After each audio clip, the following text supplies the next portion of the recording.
Keith McCrone here from the Ultimate Track Day Experience. Hope everybody is doing well. I'm going to be covering part 3 of a 5-part series of the 5 biggest mistakes I see drivers make. Number 1, we talked about a driver just being too tense. You can be too nervous in a car when you jump in it. When you're nervous, you're tense, and when you're tense, you have a hard time, feeling the track, feeling the car, and it hurts you in the long run.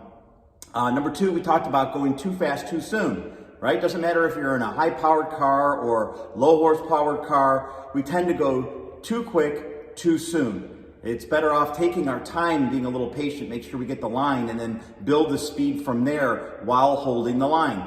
Well, this third segment that I want to cover here, are the 5 biggest mistakes I see drivers make, is going to be that we tend to drive the car that's in front of us. Or if you want to call it, we shadow the car that's in front of us.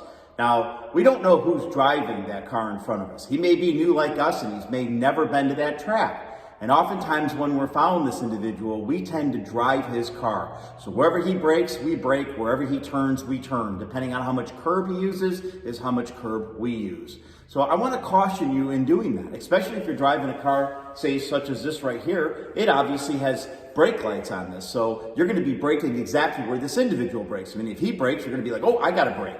So my suggestion to you is that if you're going to follow somebody that's at the track, make sure this individual knows the track. He's somebody who's got quite a bit of experience. If not, you want to find yourself some free open track. So maybe dart into the pits, give yourself a little bit of distance, pull off to the side of the track, let some cars go. Or even when you go onto the track, you want to make sure that maybe you let the field go if you're not in the front end, and then you go ahead and just pick up the tail end so that you can give yourself a good gap so that you can drive your car. Now let me tell you what this is going to do. When you're not following the car that's ahead of you and you're so focused forward on his car, it's going to give you the opportunity to drive your car, and you're going to be feeling what the car is doing underneath you. It's going to be sharing, it's going to be telling you, are we turning in too soon? Are we turning too late? Could we get on the brakes a little bit later? But if we're focused on the car in front of us, we're not focused on the car that we're driving.